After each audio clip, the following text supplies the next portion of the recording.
Just a couple of days ago, Alex O'Connor was having a conversation with Daily Dose of Wisdom, and who knows when the interview actually was held, but it was released a couple of days ago. And the title of the video was Telling a Christian Why There Is No Moral Right and Wrong, and it's on his More Alex O'Connor channel. And there was a range of topics in that video, but there's only one in particular that you've really got to concern yourself with. And it was during the drilling down, as I don't even know the guy's name who was the Daily Dose of Wisdom, and I apologize. But also, it wasn't in the notes of the video anywhere. So Alex, maybe give some credit to this guy. So anyhow, as this interview is going along, they drill down, and Alex mentions that he's an emotivist. Now, what is an emotivist? And why is it so important? Well, I'll give you the explanation first, and then I'm going to tie it into how it answers so many questions and could really guide you in your own journey through logic and whether God exists or not. And so an emotivist, according to Alex, is basically somebody that at their core, they're having emotions, and any speaking of right and wrong, or what someone thinks is right and wrong, is actually an expression. It's an expression of this deep inner state. And he said that they actually have, it's buried within them. So they're like maybe not even aware of it, but it's just really deep and emotional. The way the universe has allowed mankind to, maybe evolve. You've got these deep emotional states, and he's trying to express those. And so he expresses it, by saying, this is good or this is bad. And that's his best explanation of this. Alex should not have revealed this. He let the cat out of the bag. It's going to haunt him because it shows a deep inconsistency in his thinking. And he prides himself, as many people do, in being a deep, rational thinker. But this is going to expose how he's not deeply rational enough. So he was asked further, does this make him uncomfortable? He's like, basically, sure. Yeah, like who wants to get into this point? He said, at the core, at the end of the day, if two people disagree on, morality or whatnot, it's about these deep inner states. And, if your emotions are different than my emotions, there's really no right and wrong. And this is irreconcilable. And that's uncomfortable. He said, but even though these things are irreconcilable in my viewpoint, I believe people have made too big of a deal about it. I want you to think about it for a moment. Who has made the biggest deal of some of these points? Alex has basically made his career discussing these things and challenging people and calling other people out and drilling down and, making waves, basically. I don't know if anybody that could really, on his side of the fence, credited so far with making bigger waves, at least not recently. So if it's irreconcilable and it's, people are making too big of a deal with it, that's his opinion, but yet he's making too big of a deal with it. Do you see a slight inconsistency just starting there? Just starting there. But here's his claim. He said, at some point he mentions late in this video, it's about a 20-minute video, late in the claim he says, emotivist, or being an emotivist, has or have, I'm sorry if I don't have the exact quote, emotivists have no framework to say someone is correct or incorrect. And so he's like, it's kind of, we're kind of free floating and there's no groundwork to actually stand on. We don't have any absolute principles to stand on. And so, yeah, that's a bit uncomfortable and, but it's something I can live with because most people make too big of a deal about it. Wrong. Gotcha. Nailed you to the wall with logic and reason at this point because you've just made an absolute statement. Alex, you should know this. You do know this. You just, like I said, you let down your guard and you were speaking openly, which is that's the way we get to truth. And you should be able to, looking back, looking at your video and maybe considering ones like this and realize like, oh, yeah, I just stated an absolute.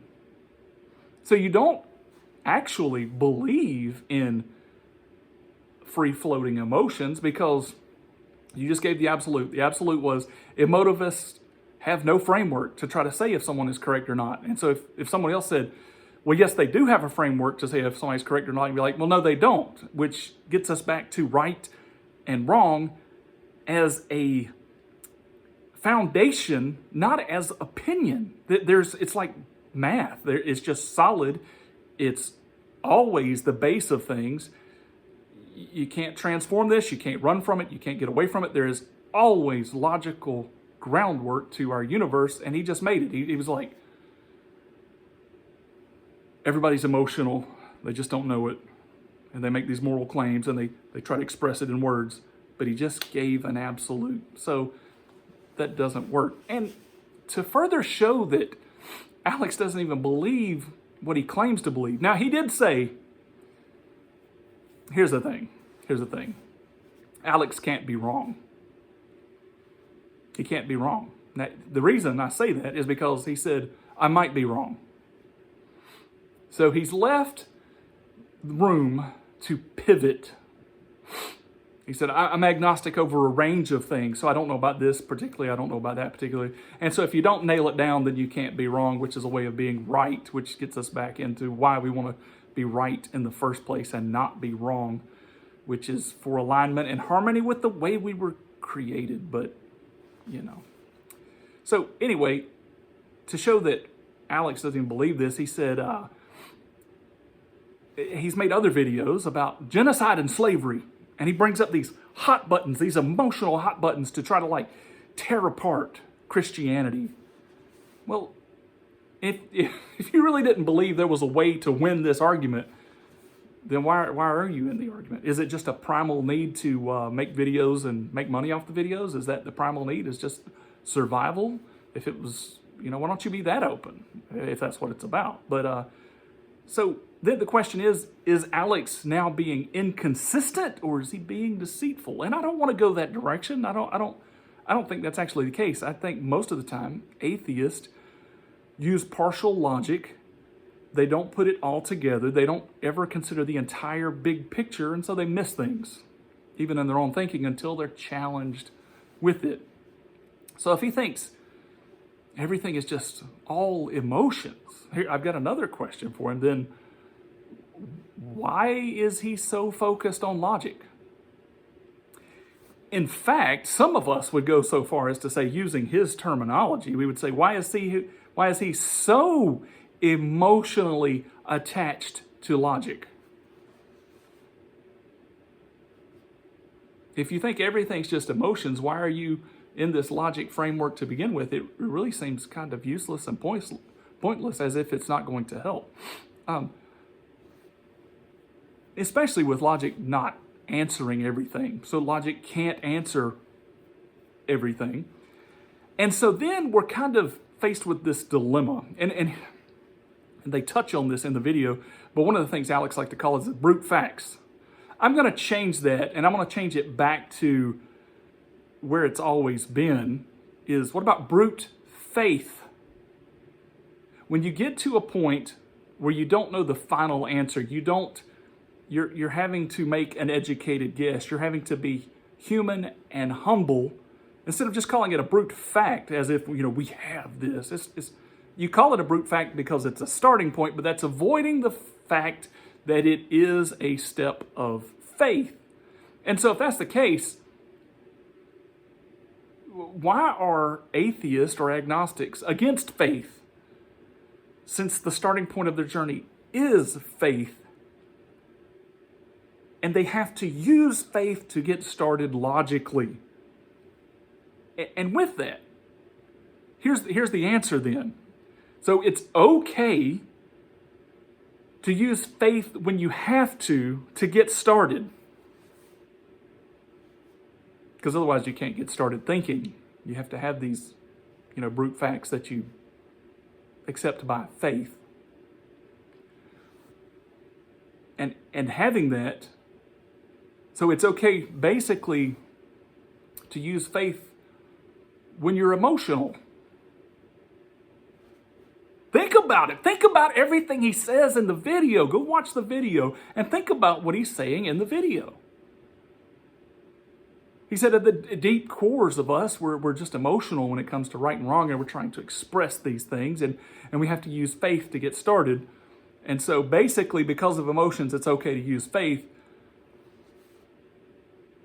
But why then the attack against Christianity? That makes zero logical sense. So I would just encourage Alex or anyone in this mindset to get honest about what agnosticism and atheism is, which is an emotional avoidance of God himself. That's what this is about. It's uncomfortable to realize that you're going to one day be accountable, and you would never think of surrendering to that until you actually get logical.